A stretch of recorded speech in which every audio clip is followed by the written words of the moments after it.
సామాజిక భౌతిక దూరాన్ని విధిగా పాటించండి. మనుషులతో కాస్త దూరంగా ఉండండి. సురక్షితమైన మాస్కులు ధరించండి. తరచు కళ్ళు, ముక్కు మరియు నోరు తాకడం మానేయండి.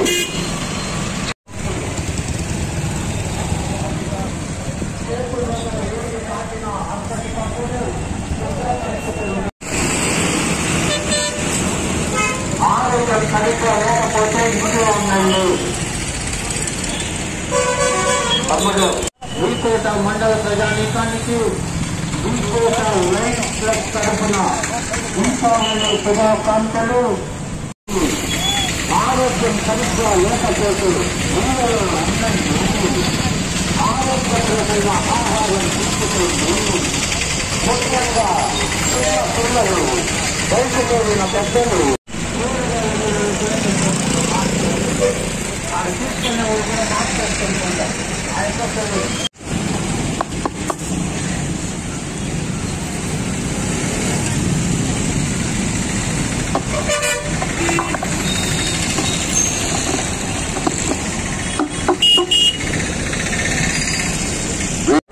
తీసుకునే బయటకు రావాల్సినప్పుడు ఖచ్చితంగా కొన్ని మనం సూచనలు ఖచ్చితంగా పాటించాలి.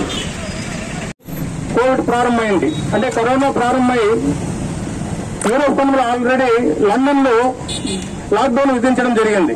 చాలా దేశాల్లో రెండోసారి లాక్డౌన్ ప్రారంభమై ఇది కరోనా విజృంభణ ఎక్కువగా ఉంది కాబట్టి మన భారతదేశంలో ముందు జాగ్రత్తగా ఉండాలనే ఉద్దేశంతో లయన్స్ క్లబ్ వారు అందరి సహకారంతో, లయన్స్ క్లబ్ వారి మెంబర్స్ వారి సహకారంతో ప్రజలను చైతన్యపరచాలి. ఈ కోవిడ్ నుండి మనం జాగ్రత్త తీసుకోవాలి, ఈ యొక్క ముమ్మారిని మనం కాపాడుకోవాలి మన ప్రజల ఉద్దేశంతో ఈ రోజు ఈ యొక్క కార్యక్రమం చేపట్టడం జరిగింది. ఈ కార్యక్రమానికి విచ్చేసినటువంటి లయన్ ఫ్రెండ్స్ అందరూ కూడా స్వాగతం తెలియజేస్తూ థ్యాంక్స్ తెలియజేసుకుంటాం. కోవిడ్ కాలంలో ప్రారంభింపజేస్తారు.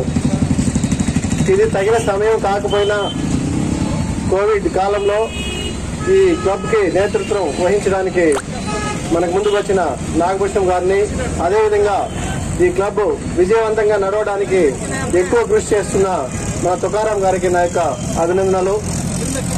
ముఖ్యంగా మన లయన్స్ క్లబ్ తరపున ఈరోజు మొట్టమొదటి కార్యక్రమం, ఇప్పుడు అవసరం ఉండే కార్యక్రమం కోవిడ్ పైన అవగాహన మరియు మాస్కుల పంపిణీ ఎంతో అభినందించదగ్గ విషయం.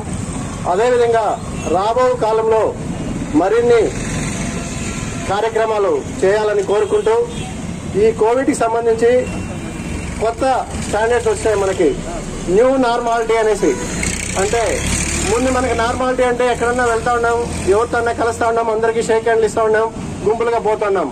ఇప్పుడు కొత్త స్టాండర్డ్ ఏమంటే ఖచ్చితంగా మాస్క్ వేసుకొని సామాజిక భౌతిక దూరం పాటిస్తూ మన కార్యక్రమాలు చేయాల్సిన అవసరం ఉంది. దీన్నే మనం కొత్త స్టాండర్డ్ గా మనం బయట వెళ్లేటప్పుడు పాటించి మన ఆరోగ్యాన్ని జాగ్రత్తగా చూసుకోవాలని కోరుకుంటూ